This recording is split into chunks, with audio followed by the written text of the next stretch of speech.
En mathématiques, un bon nombre d'exercices de construction géométrique portant sur les vecteurs peuvent se ramener à construire l'image d'un point par une translation. Ici, on nous demande de justement construire le point sur lequel arriverait le point C s'il se déplaçait d'une translation de vecteur AB. Voyons déjà dans le premier cas ce qu'il s'agit de faire. Pour construire le point C', sur lequel arrive le point C si on le déplace d'une translation de vecteur AB, il faut parvenir à construire exactement ce point-là.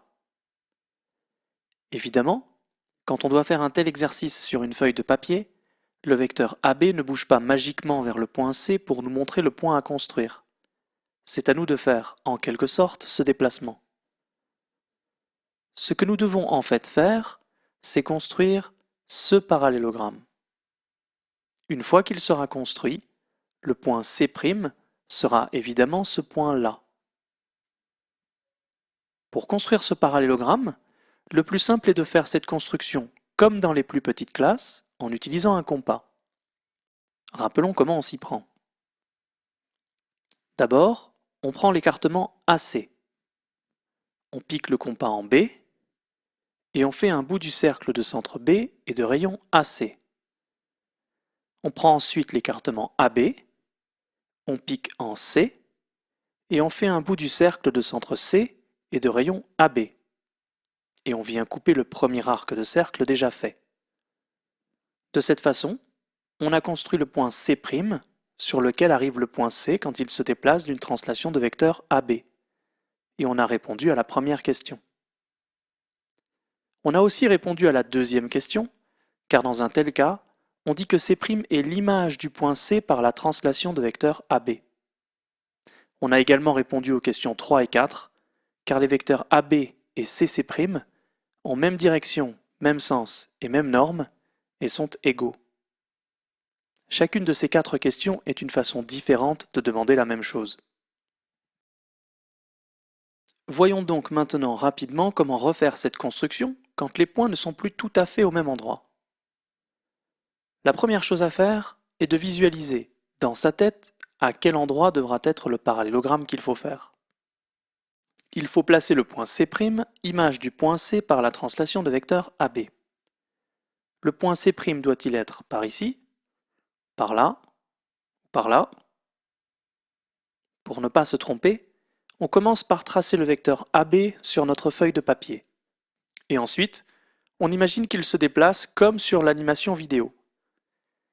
Évidemment, sur la feuille, rien ne peut bouger, mais dans notre tête, c'est possible. Le parallélogramme que l'on veut construire est donc celui-ci.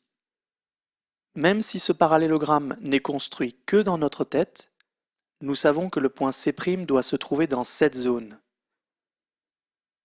Il ne nous reste plus qu'à faire la même construction que précédemment pour faire le parallélogramme.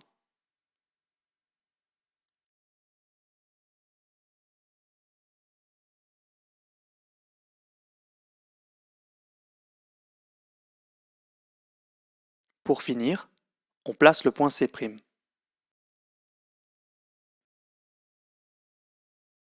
Pour finir, voyons un cas de figure beaucoup plus simple, mais qui se présente très souvent en pratique. Supposons cette fois que nous ne sommes pas sur une feuille blanche, mais que nous avons, au contraire, comme dans un cahier, un quadrillage. Si on nous demande de faire la construction au compas, on laissera les traits de construction pour que le correcteur puisse voir que l'on a effectivement fait l'exercice avec un compas. Mais si rien n'oblige à utiliser le compas, on peut aussi simplement utiliser les carreaux du quadrillage. Pour aller de A en B, il faut monter de 1 carreau, puis aller vers la droite de 5 carreaux. On place ainsi le point C' vite et simplement.